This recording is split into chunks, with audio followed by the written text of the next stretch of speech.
What's one rule that your school, workplace has implemented that absolutely backfired?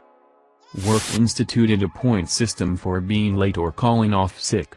Accrue too many points and you get written up. Fired if it continues. They doled out the same number of points whether someone was a minute late or called off altogether. And if an absence lasted up to 5 days, it was still only one absence. So anyone who overslept or encountered heavy traffic and was running late would just stay home for the rest of the week. After several months, they decided that being late was only worth half a point. I used to manage a casino that had the exact same type of thing. The way it was abused is if someone was running late they would call to say they were en route, and could you please not give them a demerit. If you refused and said they would get one, they'd just say okay, I am canceling my shift, then same demerits, so why not take a Friday night off? Upper management never figured out how the system was stupid and refused to remove it, so we just stopped handing them out. Side note, it is better to reward good behavior with incentives rather than punishments for bad. 1 month, no late, no cancel. Free meal 2 months, half a day off with pay. Compare this to lost time for lates and no-shows, and so on.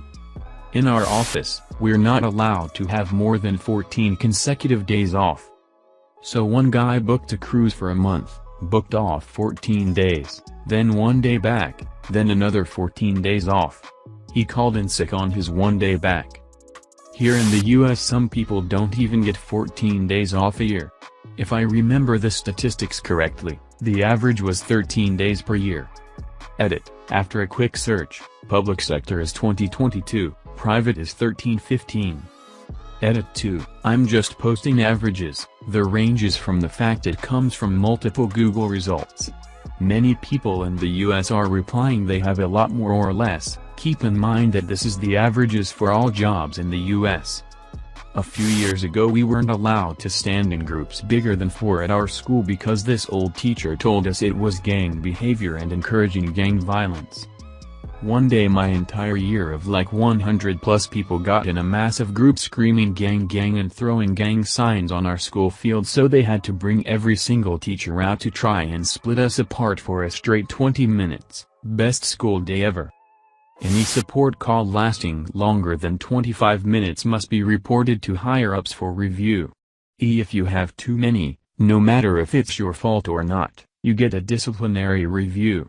I implemented the rule of politely hang up on a customer as close to 25 minutes as you can and call them right back. I am sorry, I am experiencing a small issue with my phone, is it okay if I call you right back? Gotcha. Outgoing calls are not reported or recorded. It's amazing. My old boss tried implementing an incentive scheme for the underperformers while anyone who consistently did well received nothing. 3 of us quit within a month. I worked somewhere that had an incentive program for top-earning departments. They announced in advance that they were discontinuing it. Everyone, while not thrilled, was okay with it because it was only a small sect of employees who were eligible, and they kind of knew it was bullshit because no one else in org was eligible. Come to the month it was supposed to go away, they accidentally issued every employee another bonus. They weren't giant bonuses, $300, $500. They immediately announced they were going to pull them back over the course of the next 3 paychecks, taking 30%/30%/40% of the bonuses back each check. Our entire department quit. Just walked. What's funny is that in a similar result to your situation, the departments across the company who were underperforming, they didn't get the bonus, so none of them quit. They lost their best performers over what equated out to about $2,000 per location that bonused. Because of rumors of a drug problem in the school, the administration had decided to drug test students. The media jumped all over that, violation of our civil rights or something. The initial statement was that anyone who failed the test would be kicked out of school. After the 40th or so kid failed, they changed the policy to mandatory meetings with the counselor. After the 100th kid failed, they hired another counselor. Our school just brought in drug-sniffing dogs that would randomly come into classrooms. The thing was, The sheriff's department would always be parked in front of the school before the first bell with clearly marked canine cars. So anybody who had drugs would see the cars, and just skip school that day. Absences increased massively. We used to be allowed to stream music etc. on our computers. Spotify was an approved program and would come installed on your computer. Someone complained about productivity despite us always doing our work, and so they banned streaming of any kind on our computers.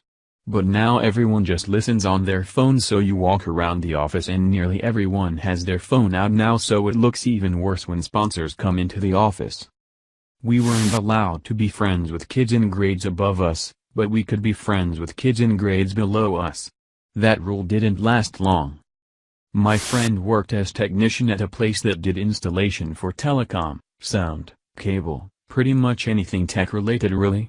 The techs were paid by work order completion. Each job had a value that got paid out when you finished the work order. The experienced techs could finish more jobs in a day and made some seriously good money. They were motivated to work fast to get more jobs done, but also to do it correctly, because having to go back within a certain time window and fix a problem didn't pay out, so it lost money.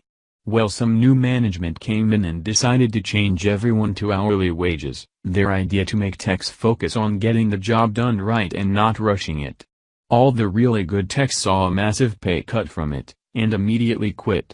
The rest of the techs suddenly had no reason to finish jobs quickly, since you got paid the same whether you did 2 installs or 10 installs in one day, so everyone just started slacking off. Within a few weeks the orders were backed up so bad install dates were pushed out for a month or more, and when people finally did get their stuff installed it took all day instead of a couple hours. That one change completely fucked over the company.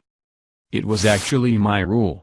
When I was managing a store, my rule was that the closer had to do all the closing work and mark the checklist, and I would check it the following morning. However, I put a loophole in. If you close tonight and open tomorrow, you can come in early the following morning. I was really the only one who closed and then opened the following morning. And I knew that on many of those days I worked 10 hours with non-stop managerial work. So instead of staying late to clean, I like to come in early and do it in sunlight. Well, one day I followed my rule. And the next morning I woke up sick and had to call an employee to cover. He showed up to a dirty store, opted not to clean, and then got written up when the owner made a surprise visit. I didn't close, so it wasn't my job, and the owner said, "You work here and the store is dirty, so it is your job." I then had to go tell the owner that it was my fault, and he still responded, "Regardless of what you did or didn't do, he came into a dirty store and did not clean it. That's not acceptable." I removed my rule change and just made it mandatory to clean before leaving law. No cell phones in high school. Security collected them when you walked in, put them in Ziploc bags, and locked them up. They lost like 5 people's phones. No personal conversations. The office would be silent for hours and motivation took a huge nosedive. If the owner heard a personal conversation, he would call the person out and yell at them. God, that owner was a dick. Glad I got out.